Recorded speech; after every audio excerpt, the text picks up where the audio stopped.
Good morning, ma'am. I am Paula Bianca Funda, and I am going to report about collective behavior, social movements, and social change. Collective behavior. It is a term sociologists use to refer to a miscellaneous set of behaviors in which a large number of people engage. More specifically, collective behavior refers to relatively unstructured behavior by large numbers of individuals acting with or being influenced by other individuals. According to Neil J. Smeltzer, there are determinants that must be present in order for any form of collective behavior to occur. If any determinant is lacking, there will be no outburst. If all determinants are present, then collective behavior is imminent. The 6 determinants are as follows.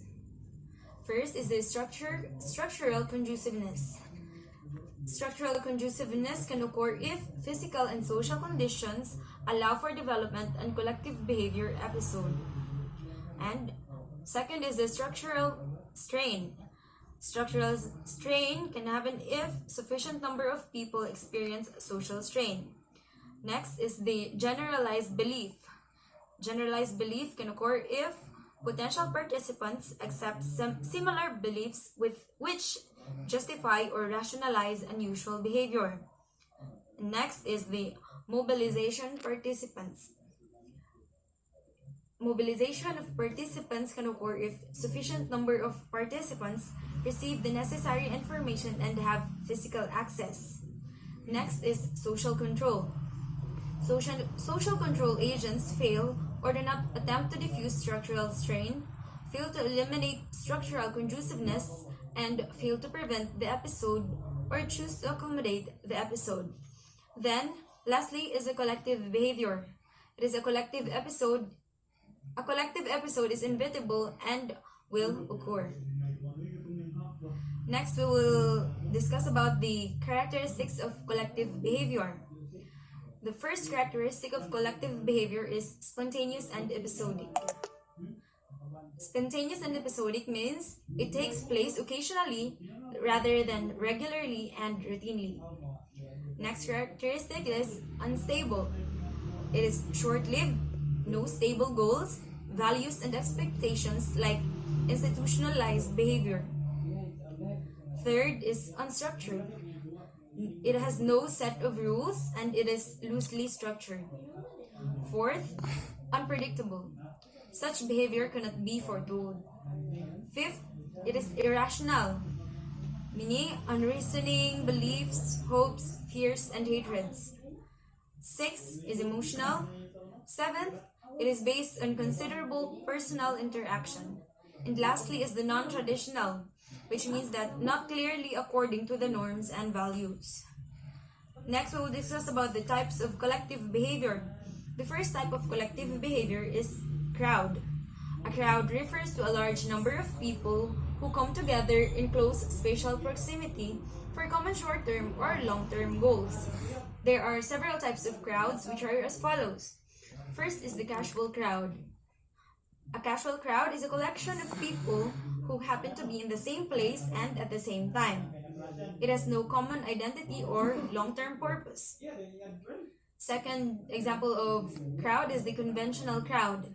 It is a collection of people who gather for a specific purpose. They might be attending a movie, a play, a concert, or a lecture. Third is the expressive crowd. It is a collection of people who gather primarily to be excited and to express one or more emotions. Examples of which are religious revival, political rally for a candidate, and events like Mardi Gras. Fourth type of crowd is the acting crowd. It is an acting crowd goes one important step beyond an expressive crowd by behaving in violent or other destructive behavior such as looting. Fifth is the protest crowd.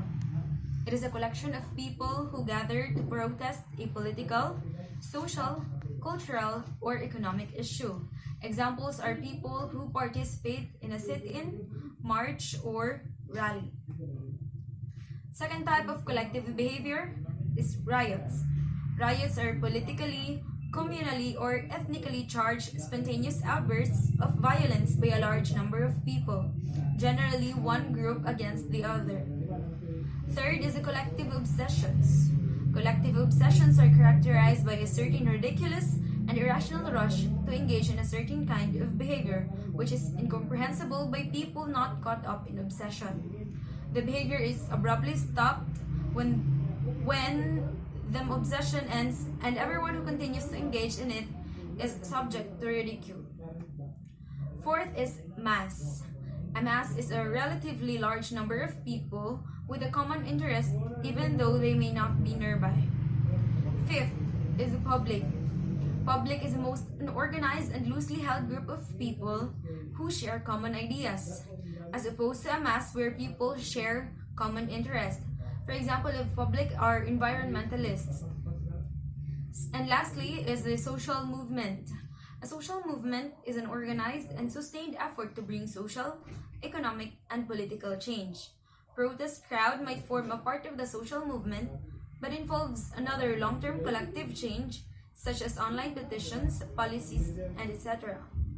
This field has come to dominate the study of collective behavior in sociology. And lastly is the social change. Social change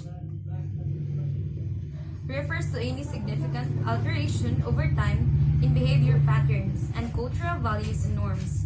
By significant alteration, sociologists mean changes yielding profound social consequences. Examples of significant social changes having long-term effects include the Industrial Revolution, the abolition of slavery, and the feminist movement. And that ends my report.